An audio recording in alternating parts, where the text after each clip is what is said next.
If you really want to get your ass kicked biking, I recommend doing the Blue Ridge Parkway. 469 miles of ups and downs, and you might even get chased by a bear. How much fun is that?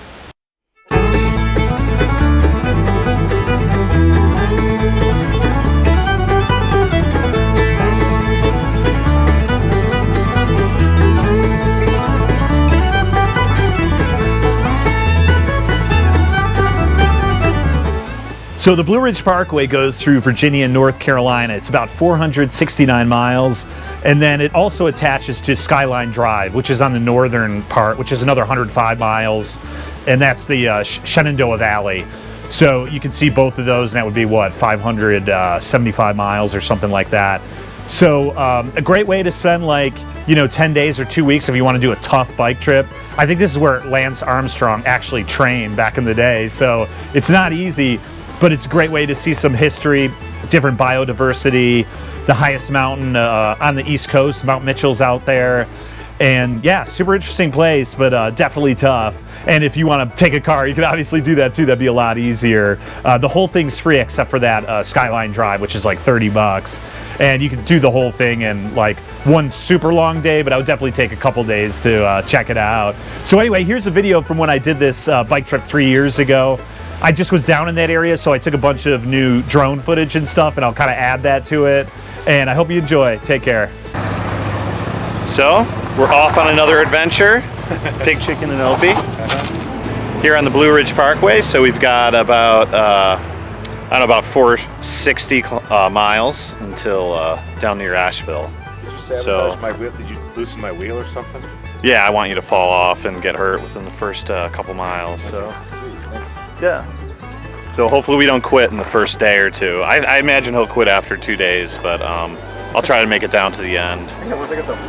Well, we already cheated anyway because we didn't start at the beginning. We got a shuttle from the hostel at Stanimals Hostel, so we got up about 13 miles. So anyway, the temperature stuff's not too bad, and yeah, hopefully this doesn't kick our butt too much. So here at the James River, so pretty decent downhill. It must have been, I don't know, a few miles down, and now stop in the town here and get a little bit of food and water, and then we'll have to head right back up. I think there's about a 16-mile climb or so, so I think we'll try to do part of that today, and then camp somewhere tonight. Some southern goodness here, huh? This is just gas station food. This is gas station food. Nice. So we're done with our first day. What do you think, Eric? Is it too tough? Not that tough, no. Not that tough? Yeah, so we did about 50 miles, and it was up and down. I didn't see you that much, so that was good. Yeah, he didn't get to see me that much. That was good, but yeah, it wasn't too bad. We I don't know. We got to this town at about 4:30 or so. I don't even know what this town is. We're at the James River anyway. As you can see, there's a huge river here. And yeah, we got to go to the, what was that, the H&H? The H&H in Big Island, yeah. Yeah, in Big Island. So, not bad so far. It wasn't as hot as I thought, except for here. It's too hot. But yeah, your tires blew out. So and my tire blew out, so we had to fix that. But yeah, there's not that much traffic. I thought it'd be really busy with traffic, especially on a Sunday, but it's pretty decent. So we're gonna camp out here. It's next to some old lock, some next old canal. So I don't know if we're supposed to camp here, but I think it should be fine. James River. Nice, so I'm up here at Apple Orchard Mountain. So I think I'm almost at the top here. It's about 13.5 mile climb, so it's taking about 4 hours. We left around 8, and it's almost noon now, I guess. So yeah, I had to walk quite a bit, bike a bit. It's not real steep. If you're in good shape or you don't have a bunch of equipment, it's not too bad. But anyway, I think I've got about half a mile to the top, but pretty good. You know, we started off this morning, and you know, it wasn't that hot yet, so the road was good, and there was only a car, like, you know, a couple cars in 2 hours, like really quiet out here, so it's really nice.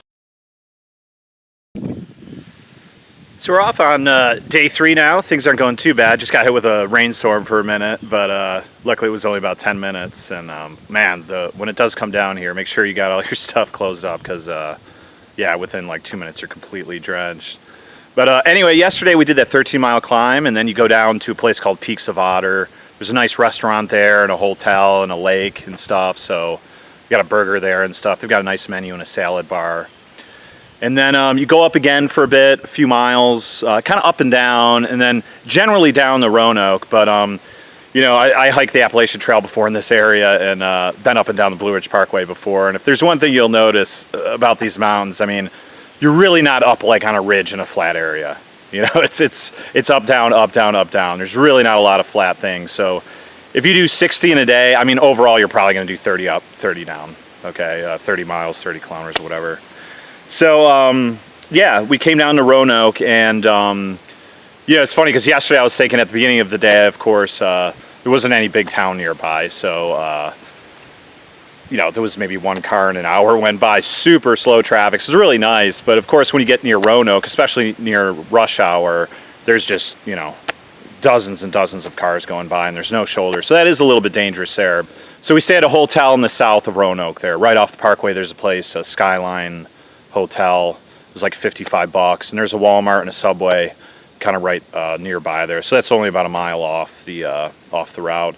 And then we headed off today, and I know we left around 10 or so, and we've got about another, I guess it's probably again like 11 kilometers to the top or something, or 11 miles, but you know, there was kind of an up and then down and now kind of up. It's not as bad as yesterday, but I think I'll be done in about another 2 miles or so, and then we'll do another 30 miles down to my buddy's property in Floyd. Nice. So yesterday we did about 45 miles to Tuggles Gap, and just down the road about 6 miles from there is my buddy's property here. Pretty nice area. It's got the solar panels there set up. He's got, I guess, I don't know, 4 or 5 batteries in there and a converter and all that stuff. The antenna here helps with getting a cell signal because there's pretty much nothing out here. And then he's got this main tent he has here, and then back there he's got the shower and a kitchen. So yeah, not bad. It could be something. I mean, if it was flattened out a bit, it could be you know, nice for a couple of campsites. And then he's got all these mountains back here. It's 77 acres, so pretty nice.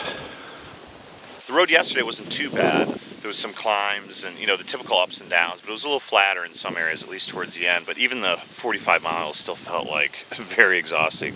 I don't think we got to the gap till about almost 6, and then as soon as I was going downhill, I got another front flat tire, which didn't help, especially because he was waiting for me at the bottom and he had no idea what happened, so that was a little obnoxious. But he's got to head back to Cleveland to get some work done, and I'll continue on, so I'll head up the pass now and keep going down south. Try to get to Boone in the next couple of days. I got a couple of friends there to meet. Nice, so another tough day. I did about 55 miles today. Started at Route 8 near Woolwine, in the route to Woolwine and Floyd. So we went up the 5 miles up to Tuggles Gap, and then I continued south, and Eric went back home. So today wasn't actually too bad, like compared to the other days that had huge climbs and all up and down, really steep. I had to walk most of it. Today wasn't bad, besides that 5-mile climb from my buddy's place. Not too bad. You pass by a lot of farms today, and tons of deer. I just saw probably 35 deer in the last just 2 hours or so. But yeah, the road, so this was probably one of the more moderate days, you know, still up and down, but a little bit more gentle. Some nice old homes around, and churches and farmhouses and all this kind of stuff. A couple nice views. And here I am now. This is the music center. It's actually closed now. The gates close at 5. But it's kind of getting late. And yeah, I don't know where they expect people to camp, really. I mean, they only have, you know, specific campgrounds every, you know, very spaced out. And then there's some private ones, but even those are quite spread out too. So anyway, nice setups, nice sunsets, and nice area for camping. So I'll call it a night here, and tomorrow I'll hopefully get to Boone. By the way, if you ever want a super light tent, you could go for the tarp tents. And I haven't used one in a while, but on this trip I did. And they're as small as you could get. You know, this is not even a pound for at least the top part. And all you need is like some kind of pole, like, you know, this is usually for hikers. So you'd use one of your hiking poles for the main support. And then you just have 4 anchors, you know, 2 in the back.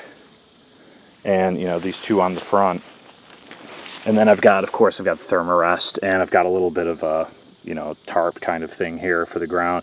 Now the bugs can get underneath, of course, so that actually can be annoying. So you could use stakes to get it even lower, so at least it could get touching the ground.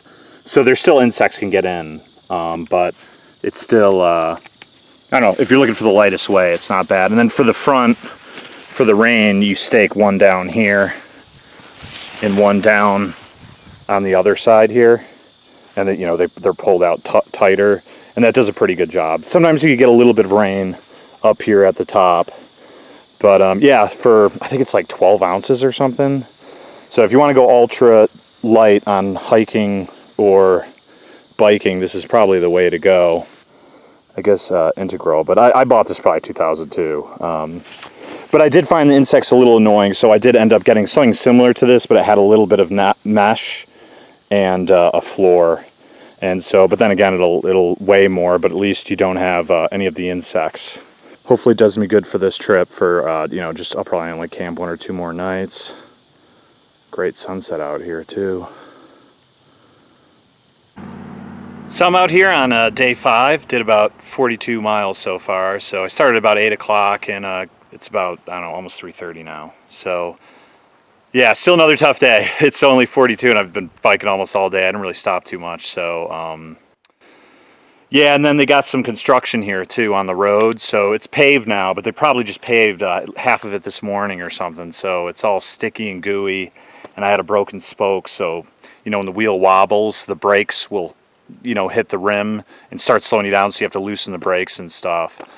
But yeah, it's you know, there's some nice scenery here and stuff. It's still a decent road and everything. You know, still really rarely a connection on the phone and stuff. I usually try to get a little bit of info, but not too easy. And it's hot as hell. But other than that, it's not too bad. How's it going? So I got into Boone a couple days ago. I was kind of lucky the other day. I had that rear spoke broke, and my wheel was hitting the frame, and then about a half hour later I had a front flat tire again. It's the 3rd one. So needless to say, I wasn't the happiest person in the world. And after I fixed it, I put it on, I could still tell it was leaking, so I had to take it off again. I was kind of trying to rush because I'm trying to get to Boone. And so I was yelling, I was like, fuck. It was funny because a kid just pulled up and he's like, you need a ride anywhere? I was like, do you mind taking me to Boone? So I got kind of lucky there because my friends could have gotten me anyway later, like an hour or 2 later, but it's kind of nice just to cruise in. Yeah, so we got to Boone, which is, I don't know, about maybe 8 miles off the Parkway. But if you got time, it's worth it. There's a bunch of nice bars and restaurants and stuff here. I went to school here in Appalachian State, so, you know, it's a nice little college town. And my friend runs a bar, the local, and they've got great food and stuff. Nice. So I'm out here on my 6th day of biking. I just took 2 days off in Boone. So I got dropped off today around noon at the 221 where it crosses the Blue Ridge Parkway near Blowing Rock. So I've already actually taken this on a car probably 100 times because I lived in Blowing Rock for a year when I was in college. So I used to go out there. There's tons of like 2 to 5 mile trails and some nice areas. You go up to like, there's Moses Cone house out there, really nice, pretty white house. And then you've got Julian Price Memorial Park. There's a nice lake there and a 5 mile hike. And actually a couple other hikes around there. And then Grandfather Mountain and Lynn Cove Viaduct. So in like a 20 mile stretch or so, or 15 miles, quite a lot of things. It's actually the most cars I've seen. It's a Sunday, and that was always a pretty busy area. So I think for the entire trip, that was probably the most busy area except for Roanoke when I passed through there. So, but yeah, after Grandfather Mountain, it wasn't too bad. Yeah, so yeah, I just past Mount Mitchell, and Mount Mitchell is yeah, it's 6,684 feet. So that's the highest point east of the Mississippi River. So in the whole East Coast, basically, that'd be, I guess, the highest point.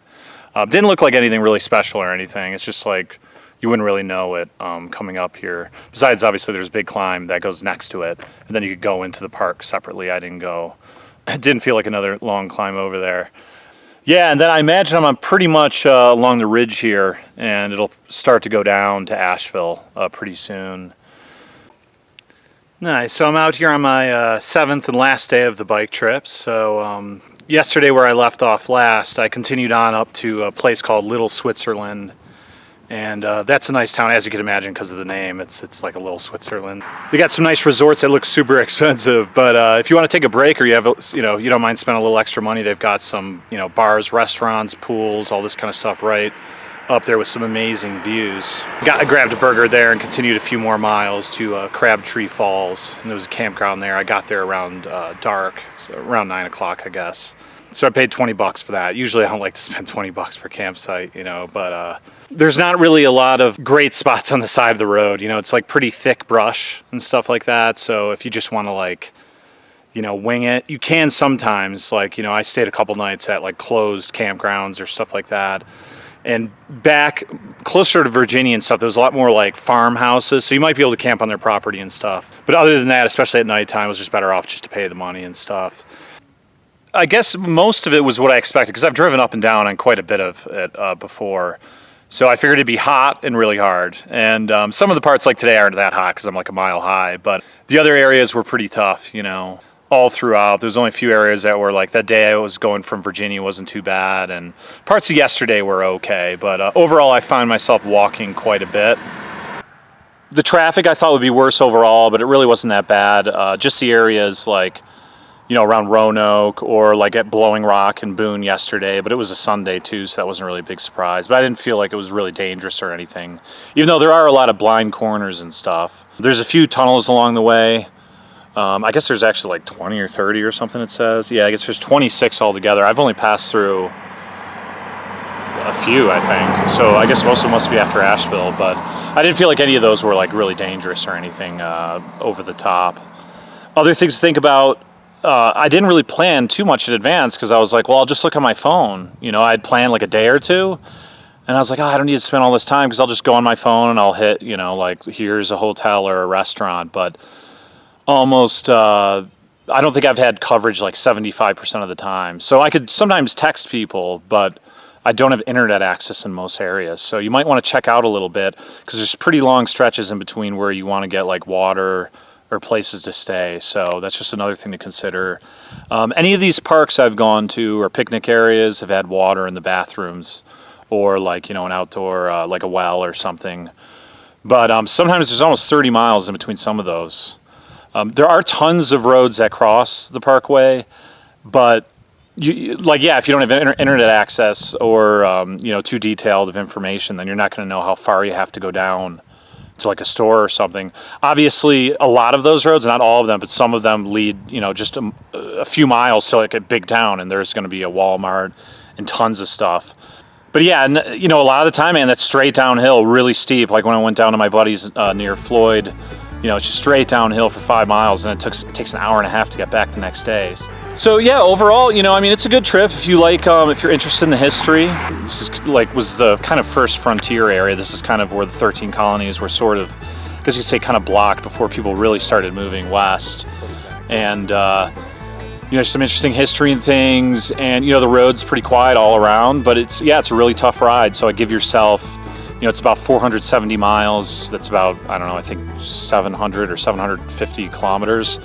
So I'd say 8 days if you're doing 50 to 60, and I'd take a day or two off. So, I'd give yourself 10, 11 days. If you want to go really fast, you could definitely do it in a week. And yeah, there's a lot of nice breweries, wineries, restaurants and things along. I couldn't research everything. I just kind of went with either what I saw from the road or some of the more obvious things. Or if I could get internet access, which was, like I said, only about 25% of the time. So yeah, and I'd say up through fall, this would be nice. Now I'm a mile high. It's nice temperature now. I think this is, I know that guy I met this morning did this in April before. So, probably April through November could be okay to do something like this. And after that, it would probably be too cold. And yeah, there shouldn't be any issues at these paid campgrounds or anything. There's hardly anyone that seems to stay. Maybe on the weekend near Boone or Blowing Rock or a couple places in Virginia, but I doubt it. And also, I don't know, maybe near Asheville it gets busy. Yeah, overall great trip. And I saw, mostly what I saw were motorcyclists, in cars. I saw some people doing day trips on bikes. But there was one guy I saw on a recumbent yesterday coming the opposite way, and I heard a loud motor or something. I think he must have some kind of thing to help him out, which isn't a bad idea because these climbs are brutal. I've had to walk quite a bit. So yeah, if you're looking for a challenge, it's a great ride and a nice way to see the mountains, the Appalachian Mountains and the East Coast. You could do obviously the Appalachian Trail, which is just as amazing or better, but that would take about a month and a half. So this is a good trip to see all of this in like a week and a half. So take care, and hopefully I make it down the mountain to Asheville. I think I got 13 miles downhill, and I'll see you guys next time. Cheers.